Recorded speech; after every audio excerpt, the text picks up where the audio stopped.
இன்னைக்கு good morning தமிழாவோட தினமொரு VIP பகுதியில் காணொலி வாயிலாக நம்மோடு இணைந்திருக்கக்கூடிய பிரபலம் யாருன்னா பாஜக மாநில துணைத் தலைவராக இருக்கக்கூடிய திரு கரு நாகராஜன் அவர்கள் தான். அவரிடம் பேசலாம். வணக்கம் சார். நியூஸ் தமிழ் தொலைக்காட்சியின் குட் மார்னிங் தமிழா நிகழ்ச்சிக்கு உங்களை வரவேற்பதில் மிக்க மகிழ்ச்சி. எப்படி இருக்கீங்க சார்? வணக்கம், ரொம்ப நல்லா இருக்கேன். வணக்கம் சார். ஒரு பத்திரிகையாளராக உங்களோட வாழ்க்கையை துவங்கியிருக்கீங்க. இப்போ ஒரு தேசிய கட்சியோட முக்கிய பொறுப்பில் இருக்கீங்க. தொடர்ந்து அரசியல் தொடர்பாக நம்ம நிறைய பேசலாம். அதுக்கு முன்னாடி உங்களை பற்றி, உங்களோட ஃபேமிலி பற்றி சொல்லுங்கள். பத்திரிகையாளராக தொடங்கினது எனக்கு கிடைத்த வாய்ப்பு. மாலை முரசு அலுவலகத்தில் மிக நீண்ட நாட்கள், ஏறத்தாழ 20 ஆண்டுகளுக்கு மேலாக பணியாற்றியிருக்கிறேன். அங்கே எல்லா பிரிவுலையும் பணியாற்றியிருக்கிறேன். விளம்பர பிரிவு, விநியோக பிரிவு, கடைசியாக ஐயா மரியாதைக்குரிய ராமச்சந்திர ஆதித்தனார் அவர்களுடைய நேர்முக உதவியாளராக ஏறத்தாழ 15 ஆண்டுகளுக்கு மேலாக பணியாற்றியிருக்கிறேன். அங்கே பணியாற்றிய போது முக்கியமாக அலுவலக பணிகள் தவிர தமிழ்நாடு மெர்கண்டைல் வங்கி மீட்புக்காக என்னுடைய பணி மிக அழுத்தமானது, ஆழமானது. இதற்காக பல வெளிநாடுகள்லாம் சென்று நிதி திரட்டியிருக்கிறோம். அந்த பங்குகள் பிரச்சனை வருகிற பொழுது எஸ்ஆர் நிறுவனம், தொடர்ந்து திரு சிவசங்கரன் அவர்கள், இவர்களோடு பேசி ஒரு முடிவுக்கு கொண்டு வருவதற்கு நானும் ஒரு காரணமாக இருந்தேன் என்பது இந்த நேரத்தில் நம் நேயர்களோடு பகிர்ந்து கொள்வதில் மகிழ்ச்சி அடைகிறேன். மிகப்பெரிய போராட்டங்களுக்கு பிறகு அந்த வங்கி மீட்கப்பட்டது. அதற்கு நான் முக்கிய காரணமாக இருந்தேன் என்பது என் வாழ்க்கையில் மறக்க முடியாத ஒன்று. அது எல்லோருக்கும் தெரியும். தமிழகத்தில் இருக்கிற வணிக பெருமக்களுக்கு, இந்த வணிக சமுதாயத்திற்கு மிக தெளிவாக தெரியும். அதற்கு பிறகு அரசியல் இயக்கத்திலே சேர வேண்டும் அப்படின்ற ஒரு சூழ்நிலை வருகிற பொழுது என்னுடைய உறவினரும் மரியாதைக்குரிய சூப்பர் ஹீரோ சரத்குமார் அவர்கள், நாம் எல்லாம் சேர்ந்து ஒரு கட்சியை தொடங்க வேண்டும் என்ற எண்ணம் ஏற்பட்ட போது நானும் அவரோடு இணைந்து ஏறத்தாழ 8 ஆண்டுகள் அந்த இயக்கத்திற்காக பணியாற்றியிருக்கிறேன். அதற்கு பிறகு உங்களுக்கு தெரியும், அங்கே பணியாற்றிய பிறகு நானும் ஒரு சில முயற்சிகள், நாம் நினைத்த காரியங்கள் ஈடேறவில்லை. நினைத்த காரியங்கள் என்றால் இன்னும் கூட ஒரு மிகப்பெரிய ஒரு திறமையுள்ள ஒரு தலைவர், ஒரு மிகப்பெரிய நல்ல பண்புள்ள தலைவர், ஆற்றல் மிக்க தலைவர் சரத்குமார் அவர்கள் இன்னும் கூட முழுமையாக, இன்னும் வேகமாக அவர் செயல்பட முடியவில்லையே என்ற சூழ்நிலை. அவர் திரைப்படத்திலும் நடிக்க வேண்டியது இருக்கிறது, அரசியல் இயக்கத்தையும் நடத்த வேண்டியது இருக்கிறது. இப்படி ஒரு சூழ்நிலையில் இன்னும் கொஞ்சம் வேகமாக பணியாற்றுவதற்காக நான் பாரதிய ஜனதா கட்சியில் டெல்லிக்கு சென்று முன்னாள் மத்திய அமைச்சர் அண்ணன் பொன்னார் அவருடைய தலைமையிலே கட்சியிலே நானும் எனது நண்பர்கள் பலரும் பல மாவட்டங்களில் இருந்து சில நண்பர்களும் கட்சியில் இணைந்து கொண்டோம். இணைந்த பிறகு நீங்கள் பார்த்திருப்பீர்கள், ஏறத்தாழ இந்த 11 ஆண்டுகள் ஆகிவிட்டது. கட்சியில் இணைந்து எத்தனை ஆண்டுகள் என்பதை விட கட்சியில் இணைந்து நான் முழுமையாக செயல்பட்டு கொண்டிருக்கிறேன். எனது நேரமெல்லாம் முழுமையாக கட்சிக்குத்தான் முதலிடம், பிறகுதான் என்னுடைய குடும்பம். அப்படிங்கிற அளவுக்கு இன்றைக்கு அரசியல் வாழ்க்கை போய் கொண்டிருக்கிற காரணத்தினால் பல்வேறு நிகழ்வுகள், கட்சியினுடைய மாநாடுகள், போராட்டங்கள், ஆர்ப்பாட்டங்கள், பாரத பிரதமர் நரேந்திர மோடி அவருடைய வருகைக்கான மாநாடு, அவருக்கு வரவேற்பு, ஐயா அமித்ஷா அவருடைய மாநாடு வரவேற்பு, இப்படி பல பொறுப்புகளை கட்சி எனக்கு வழங்கி இருக்கிறது. அதே சூழ்நிலையில் தான் 2016 சட்டமன்ற தேர்தலில், மயிலாப்பூர் தேர்தலில் போட்டியிடுவதற்கு கட்சி வாய்ப்பளித்தது. அப்பொழுது ஒரு 12,000 வாக்குகள் பெறக்கூடிய, ஏறத்தாழ 12,000 வாக்குகள் பெறக்கூடிய வாய்ப்பை பெற்றேன். அப்பொழுது கூட்டணி எல்லாம் கிடையாது, தனியாகத்தான் போட்டியிட்டோம். அதே போன்று இடைத்தேர்தல் உங்களுக்கு தெரியும், ஆர்கே நகரிலே போட்டியிடுகிற வாய்ப்பை கட்சி கொடுத்தது. ஆர்கே நகர் இடைத்தேர்தல் என்பது கடுமையான ஒரு தேர்தல், அதை இப்பொழுது சொல்ல முடியாது. அந்த அளவிற்கு தேர்தல், இடைத்தேர்தல் என்றாலே அது எப்படி இருக்கும் என்பது உங்களுக்கு எல்லாம் தெரியும், மக்களுக்கு தெரியும். அதுல திமுக மற்றும் திமுகவோட கூட்டணி கட்சிகள் எல்லாம் சேர்ந்து கூட அங்க டெபாசிட் போயிடுச்சு. அப்படி அந்த அளவுக்கு அந்த தேர்தல் இருந்தது. அதிலையும் போட்டியிட்டேன், களத்தில் நின்றோம், கடைசி வரை கஷ்டப்பட்டோம். வாக்குகள் எத்தனை என்பதை பார்க்கவில்லை. அதே போல நான் ஏற்கனவே 2009 மரியாதைக்குரிய அண்ணன் சரத்குமார் அவர்கள் வாய்ப்பளித்த அடிப்படையில் திருநெல்வேலியிலே பாராளுமன்ற தேர்தலிலும் போட்டியிட்டேன். அப்படிப்பட்ட ஒரு நிலை அது தொடர்ந்து இப்பொழுது இருக்கிறது. வரக்கூடிய தேர்தலில் போட்டியிடுகிற ஆசை இருக்கிறது. கட்சி தலைவர்கள் வாய்ப்பு கொடுத்தால் நிச்சயமாக அதை சரி செய்வேன். கட்சியில எல்லாரும் இருக்காங்க. ரொம்ப கஷ்டப்படுறவங்க இருப்பாங்க, ரொம்ப பணக்காரங்க இருப்பாங்க, வசதி படைத்தவர்களும் இருப்பாங்க, சிலர் அன்பானவங்க இருப்பாங்க, சிலர் கோபமானவங்க இருப்பாங்க. எல்லாரையும் அனுசரித்து போகிற ஒரு தன்மையை இறைவன் எனக்கு கொடுத்திருக்கிறான். அந்த அளவுக்கு எல்லாரோடையும் நட்பு பாராட்டுவேன். இன்னைக்கு இருக்கிறது தான் நம்ம கையில் இருக்கிற விஷயம். நாளைக்கு எப்படின்னு யாருக்குமே தெரியாது. அதனால இன்னைக்கு மகிழ்ச்சியா இருப்போம், எல்லாரோடையும் ஒற்றுமையா இருப்போம் அப்படிங்கிற ஒரு பண்பை நானே வளர்த்துக்கிட்டேன். அடிப்படையில் எனக்கு வேலை தான் முக்கியமா இருக்கும். மற்ற எந்த பிரச்சனையை பத்தி நான் எதிர்பார்க்கறது இல்லை. அதனால கட்சியில எல்லா தலைவர்களும் என் மீது அன்போடு இருக்காங்க.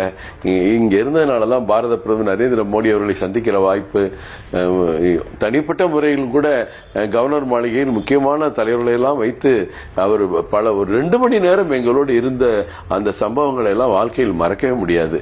அதுபோன்று பல விஷயங்கள் தேர்தல் நேரத்தில் நடந்ததும் சரி, மற்ற நேரத்திலும் கட்சி பணியில் நடந்ததும் சரி, ரொம்ப நினைத்து பார்க்கக்கூடிய பல அனுபவங்கள் நமக்கு இருக்கு. இதுதான் அரசியல்ல இன்னைக்கு இருக்கிற நிலை. தொலைக்காட்சி விவாதங்களுக்கு போவேன்.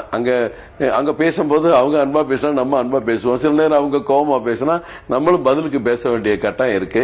ஆனா அதுக்கு வேண்டிய தயாரிப்போட தான் போவேன். புள்ளி விவரங்கள் இல்லாம நான் என்னைக்குமே தொலைக்காட்சி விவாதங்களுக்கு போனதில்லை. மேடையில பேசுற பழக்கம் எனக்கு 1.5 மணி நேரம் நிப்பாட்டாம எல்லா கருத்துக்களையும் உள்ளடக்கி பேசக்கூடிய வாய்ப்பு எனக்கு இருக்குது. அந்த மாதிரி நிறைய நான் கூட்டங்கள்ல பேசியிருக்கிறேன். அதுக்கான வாய்ப்புகளை தேடி போவேன். வேலையை நானே தேடிக்கிடுவேன். இன்னைக்கு வேலை இல்லை, ரெஸ்ட் அப்படிங்கிறது இல்லை. இன்னைக்கு எந்த வேலையை பார்க்கலாம், அது பெண்டிங் இருக்கு, அதை பார்க்கலாமேன்ட்டு நான் போகணும் ஒழிய குடும்பத்துக்காக நேரம் ஒதுக்குவது ரொம்ப குறைவு. இதுதான் இன்னைக்கு இருக்கிற அரசியல். அடுத்து இன்னைக்கு இருக்கிற முதலமைச்சர் திரு ஸ்டாலின் ஐயா அவர்கள், முன்னாள் முதலமைச்சர் அண்ணன் எடப்பாடி பழனிசாமி அவர்கள், திரு OPS அண்ணன் அவர்கள் எல்லாருமே எனக்கு நல்லா அறிமுகமானவங்க தான். OPS அண்ணன், EPS அண்ணன்லாம் ரொம்ப நெருக்கமா என் மேல அன்பு பாராட்டுவாங்க. அதே மாதிரி புரட்சி தலைவர் அம்மா அவர்களை நான் பலமுறை சந்தித்திருக்கிறேன். இந்த மெர்கண்டைல் வங்கி மீட்புக்காக பெரிய தலைவர்கள்லாம் வருவாங்க. அவங்கெல்லாம் அங்க அம்மாவை பார்த்த உடனே கருத்துக்களை எடுத்து சொல்ல முடியாம ஒரு தவிப்பு இருக்கும் அவங்கள்ட்ட, அம்மாவை எடுத்து பேசுறதா அப்படிங்கிற மாதிரி. நான் கடன்னு எல்லா விஷயத்தையும் சொல்லிடுவேன். பல பேர் கூட தடுப்பாங்க, இல்ல அம்மா பேசுறாங்க கொஞ்சம் போற அப்படிம்பாங்க. ஆனா அம்மா சொல்லுவாங்க, பேசட்டும் அப்பதானே எனக்கு தெரியும் அப்படின்னு சொல்லக்கூடிய அவங்க பெரிய பண்பாளர் அம்மா அவர்கள். அந்த மாதிரி எல்லாம் நிறைய அனுபவங்கள்லாம் அரசியல் இருக்கு. பல அமைச்சர்கள்ட்ட பழகிருக்கேன். கட்சியில் இருக்கிற தலைவர்கள் நான் வந்த பிறகு இடையில டாக்டர் தமிழிசை அவர்கள் சகோதரி அவர்கள் நான் வரும்போது தலைவராக இருந்தாங்க. அப்புறம் இடைப்பட்ட காலத்தில் திரு அண்ணன் பொன்னார் அவர்கள் வழி நடத்தினாங்க. அதுக்கு பிறகு டாக்டர் எல் முருகன் அவர்கள் வந்தாங்க. அதற்கு பிறகு திரு அண்ணாமலை அவர்கள் வந்தாங்க. அதற்கு பிறகு இப்பொழுது அண்ணா நயினா நாகேந்திரன் அவர்கள் வந்திருக்கிறாங்க. எல்லா தலைவர்களுக்கும் எப்படி நான் ஒரு சமமா எல்லாரையும் மதிச்சு அவங்க சொல்ற பணிகள்ல நம்ம, ஏன்னா மாநில தலைவர்னா அவங்க சொல்றத நம்ம செய்யணும், செயல்படணும். அதை சிறப்பா செஞ்சுட்டு இருக்கேன். எனக்கு ஒரு பாஜக செயல்படுறது ரொம்ப ஒரு பொலைட்டா, எனக்கு என்ன ஒரு ஆத்ம திருப்தியோட நான் பணியாற்றி கொண்டிருக்கிறேன். Right sir. தமிழ்நாட்டில் பாஜக அதிமுக கூட்டணி தொடர்பாக தொடர்ச்சியாக விமர்சனங்கள் முன்வைக்கப்பட்டுட்டு தான் வருது. 2 கட்சி தொண்டர்களும் ஒன்றிணைந்தாங்க அப்படின்னு உங்களால சொல்ல முடியுமா? நிச்சயமா சொல்ல முடியும். 2 கட்சிக்கும் என்ன நோக்கம்? 2 கட்சியோட நோக்கம் என்ன? 2 கட்சிக்கும் ஒரே நோக்கம் தானே. திராவிட முன்னேற்ற கழகத்தினுடைய ஆட்சி மாற்றப்படணும். 2026 அண்ணன் எடப்பாடி அவர்கள் தலைமையில புதிய ஆட்சியை உருவாக்கணும். இதுதானே நோக்கம். அப்ப 2 கட்சிக்கும் ஒரே நோக்கம் இருக்கும்போது தொண்டர்கள் எப்படி இணையாம இருப்பாங்க? பல பேர் வேண்டுனே பல முறை பாஜக அதிமுக கூட்டணி உருவாகக்கூடாதுன்னு நிறைய திட்டமிட்டாங்க. அப்படி உருவான பிறகு என்ன பண்ணாங்க? அங்க ஜெல்லாகல, அவங்க வேற இவங்க வேறனாங்க. இப்ப என்ன செய்வாங்க? தொண்டர்கள் வரைக்கும் அவங்க ஒருங்கிணைக்க முடியாது கட்சியை அப்படின்னு நினைப்பாங்க. கூட்டணியை ஒருங்கிணைக்க முடியாதுன்னு நினைப்பாங்க. எல்லாத்தையும் மீறி எல்லாருடைய நோக்கம் என்ன? இன்னைக்கு ஒரு அதிமுக தொண்டரையும் சரி, பாஜக தொண்டரையும் சரி, தேர்தலில் யார் ஜெயிக்கன்னு சொல்லுவாங்க, நம்ம கூட்டணி தானே ஜெயிக்கன்னு சொல்லுவாங்க. அப்புறம் அதுக்கடையில் ஒருங்கிணைக்கலன்னு நம்மளா இப்ப தேர்தல் வரும்போது தானே தெரியும் எப்படி பணியாற்றக்கூடியவர்களா இருக்கிறார்கள். இப்பவே ரொம்ப தீவிரமான எடப்பாடி அவர்கள் போகிற பயணத்துல எல்லாம் அங்கங்க இருக்கிற பாஜக தொண்டர்கள், நிர்வாகிகள்லாம் கொடி பிடிச்சு வரவேற்று மகிழ்ச்சியை தெரிவிக்கிறாங்க. முக்கியமான தலைவர்கள்லாம் அவரோட கலந்துக்கிறாங்க. அந்த கூட்டங்கள்லையும் மக்கள் சந்திப்பு பயணத்திலையும் கலந்துக்கூடிய வாய்ப்பெல்லாம் நம்ம பார்த்துட்டு தானே இருக்கோம். அப்புறம் ஒருங்கிணைக்கப்படவில்லைன்னு யார் சொல்றா? எதிர்கட்சிகள் சொல்லுவாங்க எப்படியாவது இந்த கூட்டணியை வீக் பண்ண முடியுமா, இதை ஒரு மாதிரி இது வெற்றிக்கான சூழ்நிலையான கூட்டணி இல்லை, இது வெற்றி பெறக்கூடிய கூட்டணி இல்லைன்னா ஒரு சூழ்நிலையை உருவாக்க முடியுமாங்கிறது தானே இப்படிலாம் பேசுறாங்க. அது எப்படி நீங்க சொல்ல முடியும், மற்றவங்க சொல்ல முடியும், நாங்கெல்லாம் சொல்லணும்? நிச்சயமா ஒருங்கிணைக்க முடியும், சிறப்பா செய்வாங்க. Right sir. அடுத்தது நான் கேட்க இருக்க கேள்வி, தமிழகத்தில் 2 நாளாக நடந்துட்டு இருக்கிற ஒரு துயரமான சம்பவத்தோட எதிரொலி தான் இந்த கரூர் சம்பவத்துக்கு. விருப்பு வெறுப்பு இல்லாமல் சொல்லுங்க, யார் பொறுப்பு அப்படின்னு நினைக்கிறீங்க? தொண்டர்களை வெயிலில் காக்க வச்சது சரியா? நிச்சயமா தவறு. தவறு தவறு செய்பவர்கள் திருந்தி ஆகணும். பொதுவாக விஜய் அவர்கள் 30 ஆண்டு காலத்திற்கு மேலாக திரைத்துறையில் இருக்கக்கூடியவர். அவருக்குன்னு ஒரு பெரிய ரசிகர் பட்டாளம் இருக்கு. அதுல ஆண்கள், பெண்கள், குழந்தைகள் எல்லாருமே இருக்கலாம். குழந்தைகள் கூட விஜய் அங்கிள் அப்படின்னு பார்த்து அவர் பாட்டை பார்த்து டான்ஸ் போடுறதெல்லாம் நம்ம பார்த்துட்டு இருக்கோம். அப்படி இருக்கும்போது ஒரு அரசியல் தலைவராக மட்டும் அவரை பார்க்க மாட்டாங்க. ஒரு அரசியல் தலைவர் என்ன கருத்து சொல்ல போறாரு, அவர் சொல்ற கருத்து தமிழ்நாட்டின் எதிர்காலத்துக்கு எப்படி பயன்பட போகுது அப்படின்னு பார்க்கறது ரொம்ப கம்மி. அது ஒரு 80% அப்படி இருக்காது. அவங்க எல்லாம் நம்ம திரையில பார்த்த ஒரு பெரிய உச்ச நடிகரை நேரில் பார்க்கிறோம், விஜய் பார்த்துட்டோம் அப்படின்னு சொல்றதே ஒரு சந்தோஷமா நினைக்கக்கூடியவங்க நிறைய பேர் இருக்காங்க. அப்படிப்பட்டவங்க ரொம்ப ஒரு காலதாமதமான வருகை என்பது அங்க இருக்கிற பல்லாயிரக்கணக்கான மக்களுக்கு ஒரு பெரிய அசௌகரியத்தை ஏற்படுத்தும். வெயில தண்ணி தாங்க எடுக்கும், மூச்சு திணறல் வரும், சில பேருக்கு மயக்கம் வரும். இந்த மாதிரி சூழ்நிலையில ஒரு அழுத்தம் ஏற்பட்டு கீழே விழுந்து, மரம் முறிந்து கீழே விழுந்து, அவங்க விழுந்தவன் மேல விழுந்து, அவங்க கீழே படுத்து, அங்க பயந்து ஓடுறவன் கீழே விழுந்தவங்க மேல மிதிச்சு ஓடி, இப்படி எவ்வளவு சூழ்நிலைகள் உருவாகிற வாய்ப்பு இருக்கு. அப்ப நம்ம டயத்துக்கு வந்தாங்க, டயத்துக்கு போனாங்க அப்படின்னா, இப்ப பாருங்க எத்தனையோ கூட்டங்கள்ல நீங்க இந்தியாவில் பல தலைவர்கள் கூடின கூட்டங்கள்ல இப்படி சம்பவங்கள்லாம் நடந்தது இல்லை. அப்ப நம்ம விஜய் அவர்களை ரசிகர்கள் மிகவும் அன்பா பாக்குறாங்க. அவரை பார்க்க வரும்போது அவர் வந்தோம், பார்த்தோம், சந்தோஷம், பேசினாரு, கேட்டோம் அப்படிங்கிற அந்த கால சூழல் இருக்கு பாருங்க, அதை உருவாக்குறது அங்க தவறிட்டாங்க. மேற்கொண்டு பல இயக்கங்கள்ல இப்ப கரூர்ல வந்த கூட்டம் இன்னைக்கு அது 20,000மோ 30,000மோ 40,000 அதை பத்தி கவலை இல்லை. அவங்க எங்க இருந்து வந்திருக்காங்க, எப்படி வந்திருக்காங்க, அந்த ஒரு செட்டப்ல வந்திருக்காங்களா? இப்ப இந்த பகுதியிலிருந்து இப்ப நீங்க கூட்டு வர்றீங்க, இந்த பகுதியிலிருந்து நான் கூட்டு வர்றேன், இந்த பகுதியிலிருந்து இன்னொரு நிர்வாகி கூட்டு வர்றாரு, அவங்க எல்லாரும் ஒரு கண்ட்ரோலப்பா இங்க நில்லுங்க, பாத்துக்குங்க, தண்ணி வேணுமா, சாப்பாடு வேணும்னு பாத்துக்குங்க அப்படின்னு கவனிக்கிறதுக்கெல்லாம் ஒரு வாய்ப்பு அங்க இல்லை. ஏன்னா அவங்களே வர்றாங்க. காலையிலிருந்து அவர் ஃப்ளைட்டில் ஏற போகிறதுலேருந்து, ஃப்ளைட்டில் ஏறினதுலேருந்து, இறங்கினதுலேருந்து, காரில் புறப்பட்டது வரைக்கும் லைவாக பார்த்துட்டு இருக்கும்போது வீட்டில் இருக்கவங்க கூட வந்து பார்க்கணுங்கிற ஒரு டெம்ப்டை உருவாக்கி விட்டுரும். அந்த கூட்டமெல்லாம் அப்படியே வந்து சரி 4 மணிக்கு வந்துடுவாருங்கும் போது வெயில நின்று 7 மணிக்கு அந்த இடத்துக்கு வரும்போது ஒரு பதட்டமான சூழ்நிலை உருவாயிரும். ஒரே இடத்துல எல்லாரும் வந்து நெருங்கி நிற்கிற சூழல் உருவாயிரும். அதுதான் நேற்று நடந்திருக்கு. இதுல அவங்க ஆளுக்கு ஒரு விஷயம் சொல்றாங்க. சிபிஐ விசாரணை வேணும்னு தாவேக்காவே போயிருக்காங்க. ஒரு நீதிபதி அம்மா அருணா ஜெகதீஷன் அவர்கள் அவங்க நேற்று விசாரணையை தொடங்கியிருக்காங்க. அவங்க மேல சில பேர் கோர்ட்ல போட்டிருக்காங்க. இந்த மாதிரி நிறைய நீதிமன்ற விஷயங்கள்லாம் வருது. எங்களுடைய மாநில தலைவர் திரு நயனா நாகேந்திரன் அவர்கள் உச்சநீதிமன்றம் உடனே தானே முன் வந்து இந்த வழக்கு எடுக்கணுங்கிற மாதிரி பேசியிருக்கிறாரு. முன்னாள் திரு அண்ணாமலை அவர்கள் பல்வேறு கருத்துக்களை சொல்லியிருக்காங்க. விஜய்க்கும் கருத்து சொல்லியிருக்கிறாரு. நீங்களும் இந்த பிரச்சனையிலிருந்து மீண்டு வரணும், நீங்க பயணத்தை தொடரணும், ஆனா திட்டமிடணும். 2ஆம் கட்ட தலைவர்கள் ரொம்ப கம்மியா இருக்கீங்க. திட்டமிடல் இல்லாம செஞ்சுட்டீங்க. இதுக்காக நம்ம வருந்துவதற்கு ஒண்ணு இல்ல, வேற வழி இல்ல.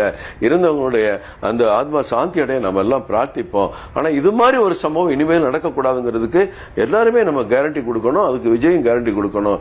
இதனால விஜய் முடங்கி விடக்கூடாது அப்படின்னு திரு அண்ணாமலை அவர்கள் சொல்றாங்க. அதே மாதிரி திராவிட முன்னேற்ற கழகம் லைட் அமர்த்திட்டாங்க.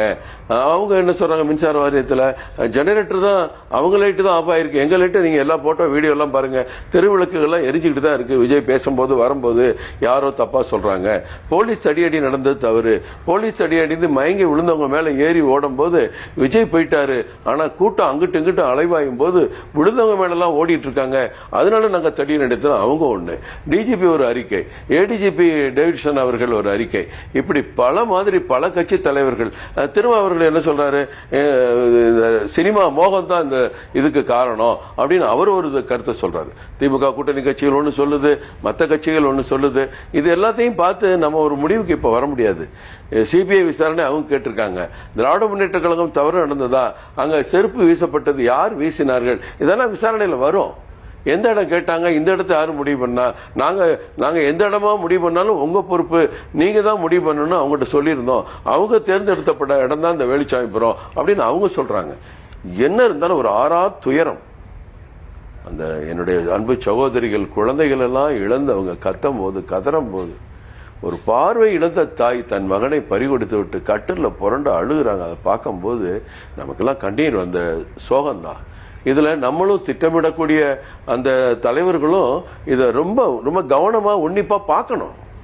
எத்தனையோ கூட்டங்கள் நடக்குது, எந்த கூட்டத்திலையும் இப்படி நடந்தது இல்லையே, நம்ம பார்த்துட்டு தானே இருக்கோம். முன்னாள் முதலமைச்சர் எடப்பாடி அவர்கள் தொடர்ந்து பயணம் போகிறாங்க, எல்லா இடத்துலையும் பல்லாயிரம் பேர் சேர்றாங்க, அங்கே எந்த பிரச்சனையும் இல்லையே.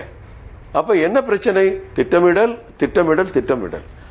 அதில் சில குளறுபடிகள் இருக்கலாம். அது அரசு தரப்பில் நடந்ததா, காவல்துறையே பத்தலைன்னாங்க, ஆனால் அவங்க காவல்துறை கணக்கு சொல்கிறாங்க. அதே மாதிரி பல கலெக்டர் அவர்கள், காவல்துறை அங்கே இருக்கிற எஸ்பி அவர்கள் அவங்க தவறு செஞ்சிட்டாங்களா, திரு அண்ணாமலை அவர்கள் கேட்டபடி அவங்கள பதவியிலேருந்து நீக்கணுமா அப்படிங்கிறதெல்லாம் இன்னி தமிழக அரசு தான் தீவிரமாக பார்க்கணும். அதே மாதிரி விஜய் அவர்களும் ஏறத்தாழ 20 லட்சம் கொடுத்துருக்காங்க அந்த குடும்பத்துக்கு. அவர் பெரிய நடிகர், ஒரு படத்துக்கு 200 கோடி 250 கோடி வாங்குறதா சொல்றாங்க. ஒருத்தர் குடும்பத்துக்கு 1 கோடி ரூபாய் கூட அவர் கொடுக்கலாம், தவறு கிடையாது. அந்த குடும்பம் அந்த உயிருக்கு விலையே கிடையாது, அந்த உயிருக்கு விலையே கிடையாது. ரொம்ப ஒரு கஷ்டமான துயரமான சம்பவம் நடந்துருச்சு. இது போன்று தமிழ்நாட்டில் இனிமேல் நடக்கவே கூடாதுங்கிறதுக்கு அவங்களும் பொறுப்பாக இருக்கணும். திரு அண்ணாமலை அவர்கள் சொன்னது போல மக்களுக்கும் பொறுப்பு வேணும். ஒரு 2000 பேர் நிற்கிற இடத்துல 5000 பேர் போய் நெருக்கிட்டு நிற்கிறமே, அந்த கூட்டத்துக்கு குழந்தைய தூக்கிட்டு போனால் என்ன ஆகும், சின்ன பெண்களை கூட்டிட்டு போனால் என்ன ஆகும், வயதானவங்களை கூட்டிட்டு போனால் என்ன ஆகும் அப்படின்னு ஒரு சிந்தனை கூட எல்லாமே இருக்கும். எத்தனையோ கோயில் திருவிழாக்கு போகிறோம், திருவண்ணாமலை பௌர்ணமி விழாவுக்கு லட்சக்கணக்கான பேர் போறாங்க, நடக்கிறாங்க, சுத்துறாங்க, அவங்கவுங்க கலைஞ்சு போறாங்க. அப்ப அதுல எல்லாம் ஒரு நோக்கம் இருந்துச்சு. இதுல நோக்கமே இல்லாம ஒரு வேடிக்கை பார்க்க மட்டும் போன கூட்டமா அவங்க இருக்கிறதுனால கவனத்துல அந்த மக்கள் கவனம் செலுத்த தவறிட்டாங்களா அப்படிங்கிற ஒரு கேள்வியும் இதுல வருது. என்ன இருந்தாலும் இதுல சதி திட்டம் இருக்கா இல்லையா, அரசு தவறா, தாவேக்கா தவறா, இதெல்லாம் நம்ம சீர்தூக்கி பார்க்கறது. இந்த விசாரணை ஆணையம் முடியணும். இந்த விசாரணை ஆணையத்தை விட சிபிஐ கேட்குறாங்க. அந்த விசாரணை வந்தாலும் நல்ல முடிவு கிடைக்கும், நல்ல தீர்ப்பு கிடைக்கும். இதுல ஏன் தவறு நடந்துச்சுங்கிறத மக்கள் புரிஞ்சுக்கிறதுக்கு ஒரு வாய்ப்பு. மக்களுக்கும் அதுல ஃபைண்டிங்ஸ் இருக்கும். கண்டிப்பா நீங்க பாருங்க, மக்களுக்கும் நீதிபதிகள் கருத்து சொல்லுவாங்க. இந்த சம்பவத்துக்கு என்ன நடந்து சொல்லுவாங்க நம்ம எதிர்பார்ப்போம். இப்போதைக்கு அவங்க ஆத்மா சாந்தி அடைய நம்ம இறைவனை பிரார்த்திப்போம். நன்றி சார். இந்த தருணத்தில் நியூஸ் தமிழ் தொலைக்காட்சியின் குட் மார்னிங் தமிழா நிகழ்ச்சியில் இணைந்து பல்வேறு அனுபவங்களையும் உங்களுடைய கருத்துக்களையும் பகிர்ந்திருக்கீங்க. நன்றி சார், மிக்க நன்றி.